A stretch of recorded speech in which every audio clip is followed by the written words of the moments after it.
Slavă ție celui ce ne-ai arătat lumina, slavă întru cei de sus lui Dumnezeu și pe pământ pace, întru oameni bunăvoire. Te cuprinde pe toți. Adică cine te oprește pe tine să vii în Biserica lui Hristos? Nimic. Dacă nu te oprește, de ce nu vii? Roagă-te și îl vei afla pe Hristos. Vino să-L cunoști. Vino și vezi dacă este ceva bun. Hristos. Vino să-L vezi. Cu toții probabil ați auzit de Eugen Roze, care a fost un căutător născut într-o familie baptistă. Uitați-l aici. Așa a ajuns săracul, de la nebunii și s-a făcut călugăr. Da? E cu numele Serafim. Serafim, acest om a învățat chineza, a învățat sanscrita, ca să cunoască foarte bine toate spiritualitățile orientale.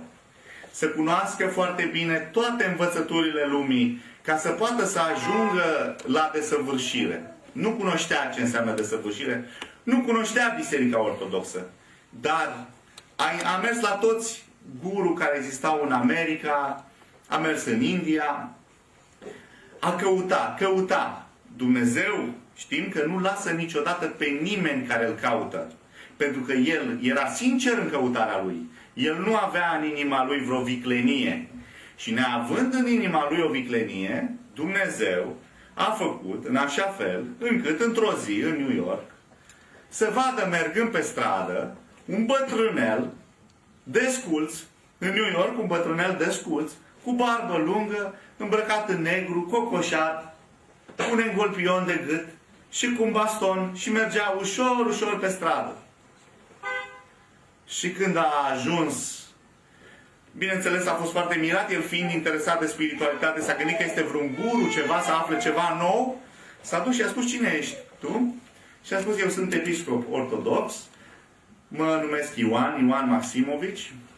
Dacă vrei să mă cunoști și să cunoști biserica mea, vino și vezi. Duminica ne găsești acolo, în locația cutare. Slujesc Sfânta Liturghie. Vino și vezi. Atât.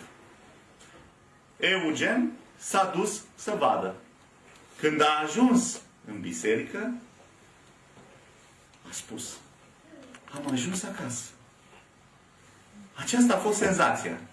Am ajuns acasă. Adică în firesc. A ajuns în firescul lucrurilor. Acela era firescul. Acolo a simțit el setea lui. Acolo și-a simțit adăparea.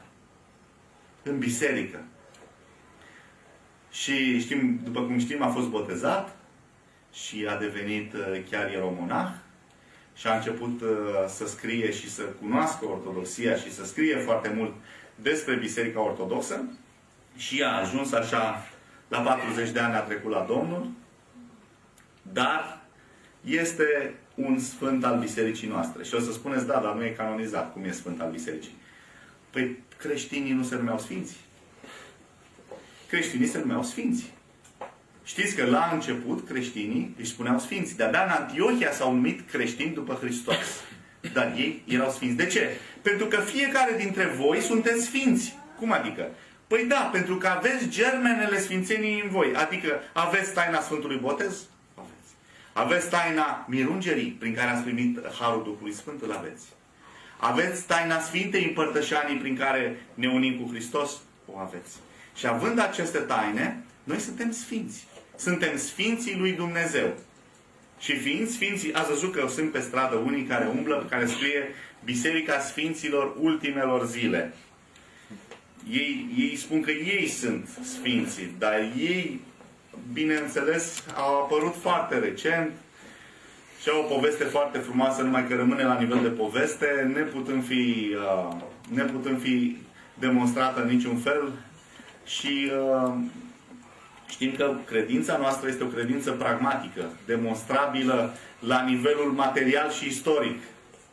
Este o credință rațională, este bazată și pe rațiune, nu numai pe sentiment. Și pe voință este bazată, dar și pe rațiune. Și atunci tot ceea ce primim ca fond al descoperirii dumnezeiești poate fi exprimat, poate fi verificat atât prin rugăciune, cât și prin existența materială. Există Sfântul Mormânt. Există.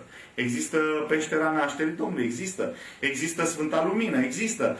Există Sfintele Moaște. Există. Problema este cum ne raportăm la toate aceste lucruri. Pentru că există o raportare ortodoxă la Sfintele Moaște, la Sfintele Icoane, la Sfânta Împărtășanie, la Sfânta Liturghie și există o raportare neortodoxă, magică. Care ar fi raportarea magică? Raportarea magică ar fi atunci când cineva se duce la biserică ca să se încarce, de exemplu, de energie de la moaște sau se împărtășească, să se încarce cu energia divină și să plece. Lucrul acesta nu mai este o abordare ortodoxă, ci este o abordare magică, care nu are legătură cu credința noastră în Sfintele Moaște. Noi nu asta exprimăm prin Sfintele Moaște, nu asta exprimăm prin Sfânta Liturghie sau prin Sfânta Împărtășanie sau chiar prin spovedanie. Nu! Ci exprimăm cu totul altceva. Cu totul și cu totul altceva. Și anume, legătura noastră de dragoste față de acel templu al Duhului Sfânt, care sunt moaștele respective, pe care le sărutăm din dragoste, nu așteptând să furăm vreun har, ceva deosebit de la ele, sau să primim ceva, să luăm așa, în mod magic. Nu. Ci credința noastră. Dragostea noastră față de cel dintre noi, care s-a dus la Hristos și prin care Dumnezeu l-a proslăvit, având sfinte moaște bine mirositoare și pline de harul Duhului Sfânt. Dar în momentul în care ne apropiem de aceste sfinte moaște, sau de biserică, sau de Sfânta Liturghie, în ideea de a lua vreun har vindecător cu care noi să vindecăm pe alții, sau să facem, în clipa aia noi suntem în afara Bisericii lui Hristos și în afara gândirii lui Hristos. Am plecat din Hristos. Și Hristos nu ne dă niciun har. Nu.